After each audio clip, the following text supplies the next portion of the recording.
Hello everyone, welcome back to the White One Auto YouTube channel. And what we have in the shop today is a 2019 Cadillac Escalade, a very beautiful vehicle. And it's in because they went with the cheaper option for brakes and it doesn't stop.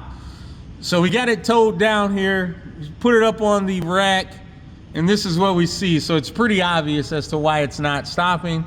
So let's raise the vehicle up and then we'll get the wheels off and see what all we need to replace. Okay, so we got all our lug nuts off. So let us get this wheel off so you guys can see together what we have going on here. So we're gonna have to push this caliper up some. Take this, sit it over here. And it looks pretty simple, like they just didn't put the upper bolt on correctly. But the issue is now, this piston is ruined. You can see that's the reason why all the fluid is leaking out. So let me, this is just really sad. Let me bring you in closer. You can see in here where this boot is damaged, the piston is actually missing. The piston isn't in here because you see this is what your piston should look like and it's completely missing there. It looks like you see down here they weren't able to get the screw heads out, so it looks like they just grinded them off. That's why we use an impact driver to get those things off. So I hope the person that worked on this car is watching my video so you can pick up a couple points. That if you use an impact driver, those will come off. And it's very important to torque your caliper hardware back down. So let me turn the wheel just so you can see. Oh, a little block. Okay. So yeah, so the thing will never stop like this. So you can see in here the so it's really just like the bolt was missing. I mean, they did put new rotors, new pads. It doesn't look like they changed the hardware here. So what we do here at White One Auto is we pull this caliper bracket off and then we take it over to our media blaster and blast this area here to get out all of the rust and everything out. Then we lube it back up with the new anti-rattle clips and then lube up the contact points of the pads, put that back on, pull out.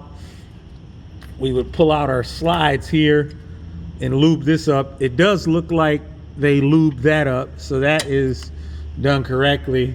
It looks like really the only what started this unfortunate chain of events is they didn't tighten this top bolt. So what we're gonna do is pull our right front wheel off and then we will get a torque wrench and see what the tightness, see what the torque is on those to see if it's close to spec. Okay, so we got our specs up here. It's a 2019 Cadillac Escalade. We'll go down to brake caliper guide pin. So there are two different specs, one for J95 front and rear, and then one for JD9 front. But those specs are 74 foot-pounds or 77. So we're gonna take our torque wrench here and see where we're at. You can see over here they did that same thing. They just ground off the screw because they weren't able to get it out. That's why a impact driver is really nice to be able to do that. So let me get the torque wrench set up. So our torque wrench is set and off. Then now we're gonna place it on our bolt and see how much force it takes to get this off of here and see, is it close? So we got 43 is the highest rating where it's moving on that one. Let me try to get in here a little bit closer for you on the top one. And I don't think we're gonna get on the top one. You're not gonna be able to see it, but we can take it loose and then show you on camera. And we had 37 on that one, 37.1. So according to our spec, we're a little bit off. Let's just double check it and make sure. Yeah, so like I'm saying, so we're looking, let me zoom out. So we're looking at our specs like nothing. You can look at all our specs, like the brake bleeder valve is like 89 inch-pounds, but everything else, like, so we'll go ahead and check our brackets and everything after we get a new caliper. And the funny thing about it is, the person who owns this car told me when they called the person who originally put the brakes on, they told him, oh yeah, the caliper must have failed, so bring it back in, I'll charge you $120 and put a new caliper on it. And the only reason why it needed a new caliper is because you didn't torque it down correctly. So, I mean, we all make mistakes, but it just depends upon how you handle your mistakes in life. So, I'm gonna order up a caliper, we'll get it on and bleed this thing and get it back on the way. Okay, so we got a new caliper here. We just went to AutoZone and grabbed a caliper. Couple quick things I wanna go over. So this vehicle does have the JD9 brakes. So that means that where this bolt is missing, the torque on this bolt is 74 foot-pounds. The torque on this bolt, so this bolt is a 19, this is an 18, the caliper bracket bolt, and that torque is 170 foot-pounds. This, the banjo bolt for the brake hose, that torque is 30 foot-pounds. The brake bleeder is 124 inch-pounds. So you got a bolt here for the bracket, a bolt down here for the bracket. Looks like they already started rounding this thing off. Yeah, this person really does not need to be working on a car. So we'll take this bolt off, hang up the caliper, then get our bracket off and bolt on our new bracket, transfer over our brake line, and I get this thing going. And then another thing you want to see, all of this is brake fluid on the vehicle. Brake fluid is not good for paint. So you want to be mindful of that, because this does need to get cleaned up after we get it bled. So let's get going. So first we'll come down here for our last remaining caliper bolt, break it free.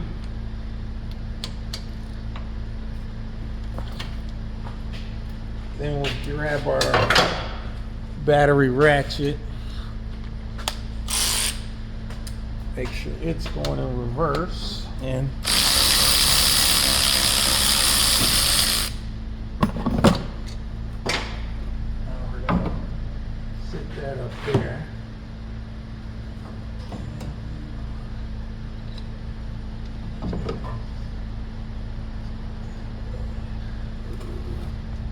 Take our pads out.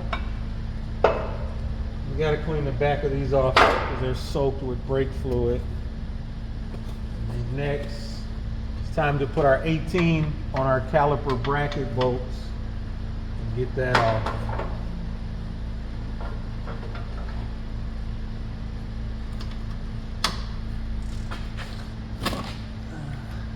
Those do definitely not feel like 170 foot-pounds. Definitely not.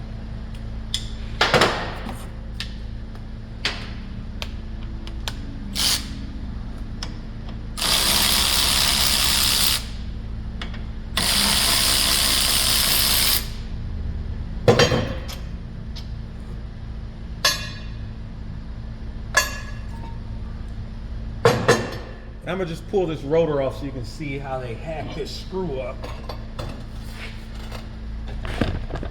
See right there, instead of taking that screw out with an impact driver, which is super easy to do, then they did not clean the surface of this hub up at all.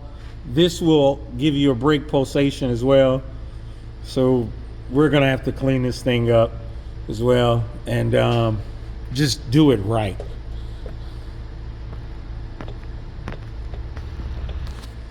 So we've cleaned our rotor up some. We've run this little hub cleaner device over the studs, and that gets rid of the corrosion. So to help our rotor lay as flat as possible. So let us continue.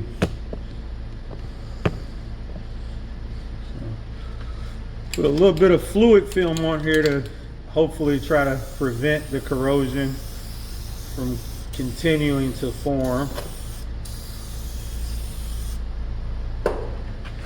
And we've already cleaned off the backside of our rotor. We just need to index the screw hole. Where it is there. If we had the screw, we would need a lug nut to keep it on here, but that's what we need. So now we're going to mount our caliper and torque it down.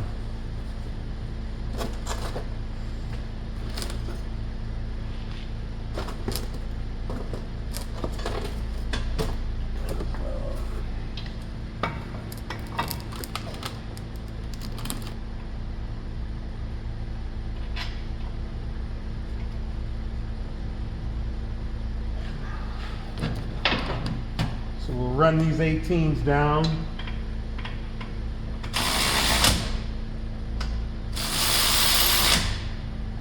That's about how tight they were. I don't believe this torque wrench I have goes to 170 foot-pounds. We'll check it and see. This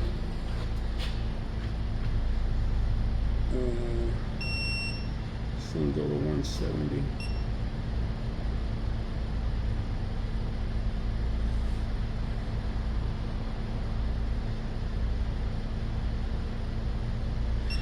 It only goes 125, so let me grab another one. So we got another torque wrench. We'll torque this thing down to 170.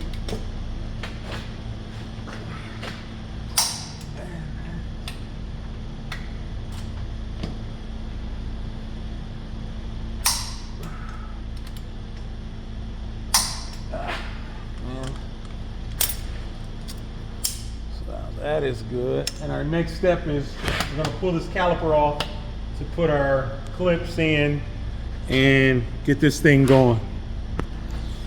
So one thing I will warn you about is sometimes on these replacement calipers, the hardware is a different size.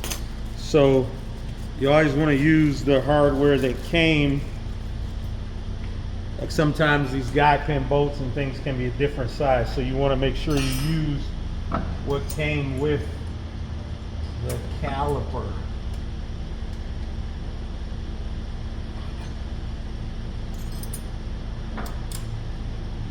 Typically, if we were doing a brake job, we would pull this bracket off and media blast it, but it's already had that done and painted, so that is done.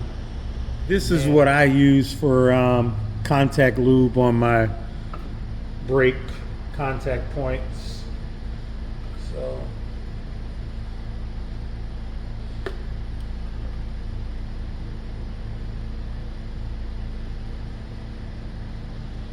and I am comfortable reusing these pads. They don't really have much use on them. They just need to be cleaned up due to the fact that they had a brake fluid on them. So that's the only issue there.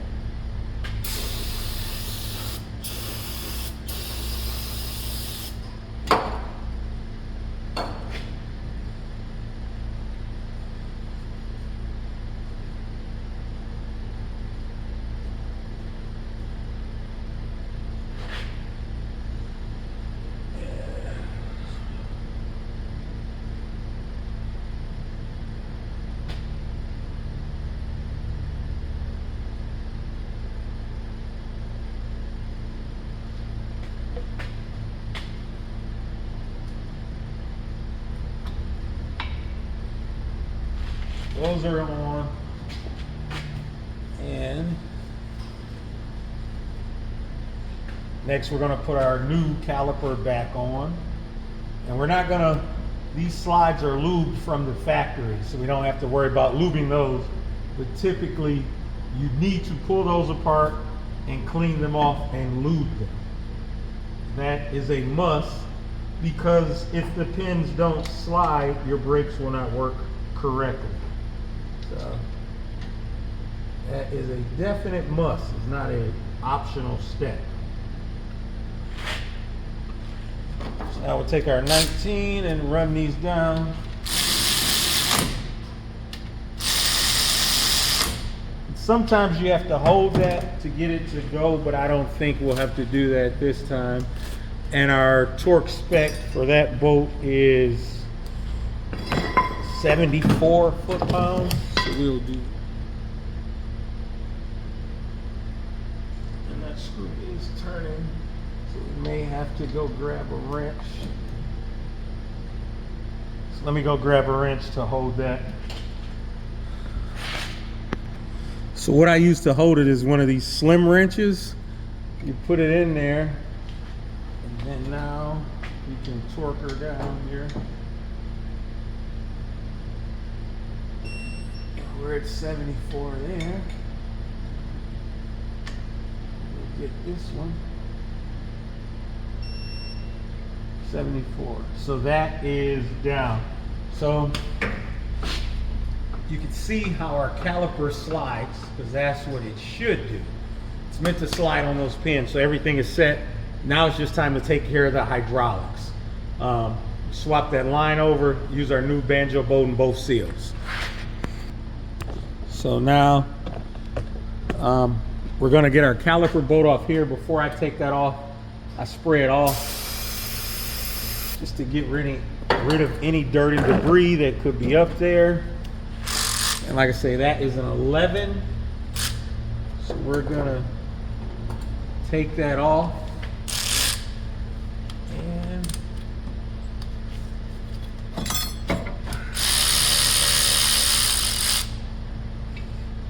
now we have that off. We take our old bolt out.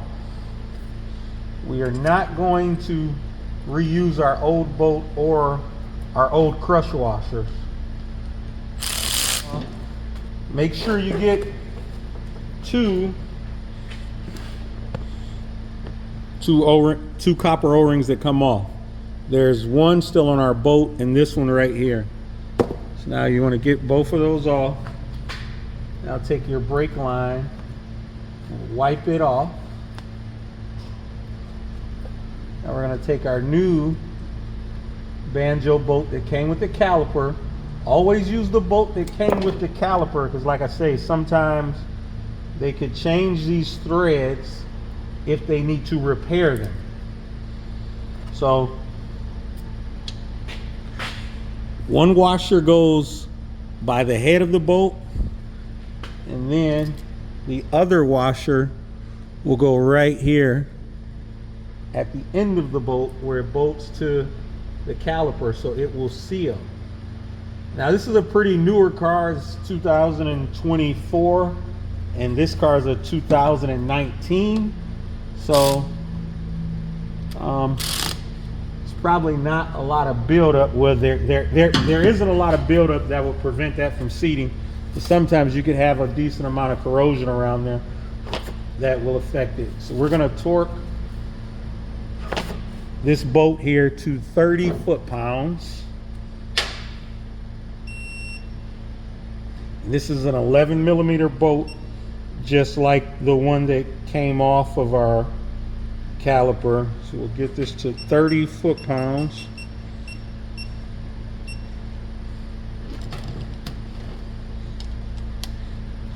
See, we're going to 30, which really isn't a lot. I think my battery ratchet does like 30 foot-pounds, I think. So we are good there. So now the only other thing that we need to torque is this brake bleeder, and that's after we've bled the brakes. So our caliper slides freely, everything is torqued down. So this portion is pretty much wrapped up. You want to make sure when you're doing brakes that everything moves freely. You know, this thing, after you're done, this caliper should slide completely free.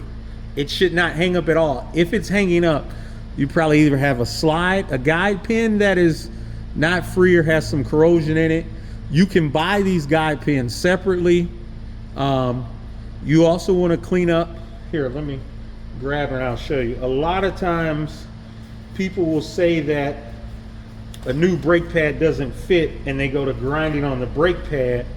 And what actually happens is you get corrosion built up here where the clip goes, and then that prevents, like there's a very decent amount of corrosion right here. So where we would blast that in our media blaster, actually I'm gonna do that just so everyone can see it. See how it looks now, and I'll just take and blast this side. So you can see how much cleaner that is now. So this is what we typically do on a brake job if we're not replacing the bracket due to this pin bore being too damaged. And it's a little stiff, but I'm sure we could clean that up. So we would clean that up in our media blaster, put our ceramic lube there, just a light coat, and then put new hardware on, and then put a light coat of the ceramic lube there. So not all brake jobs are created even, and that's just the way we do it here at White One Auto. So we'll get this thing bled. We will have to use our scanner to bleed it. And then we'll put the wheels on and torque them down and go to the other side and check out everything else and just make sure it's all correct too. I did forget to mention that our bleeder screw is a 10 millimeter. So that's what we're gonna use to open that. So we're starting our bleeding. You can see we got some fluid running out of there. Let's see, can you catch it? Yep, so we got our map cylinder cap off, and we will suck some fluid out of here and then go ahead and run through with our auto bleed through our scanner. So we just finished our ABS bleed through the scanner with the car. So the brake pedal feels good. So what we're gonna do is put the wheels on and torque those down and take it for a drive. So you can see we got our wheel back on. The lug nut torque on this vehicle is 140 foot-pounds. We did that, and everything is all well. So we're gonna take it for a drive. And please also remember, the most important thing you can do is when you get in a vehicle after doing a brake job is you wanna pump up your brake pedal several times, key on, engine off, so you can make sure you have a firm pedal, because that will allow you to know that the brake pads have pushed up in against the rotor and you haven't caused any other damage while you were doing your repair. So remember, that first time you get in, before you even start up the vehicle, press that brake pedal until it gets firm, and it should be firm. And then you want to start up. So we took our Escalade for a drive. Everything is all set. We've also went and hosed off this side to get all that brake fluid off of there to flush it away so it's not eating away at the paint and the wheels. So this one is complete. So thank you to everybody for following us along here at White One Auto. Remember to comment, like, and subscribe. We're all done.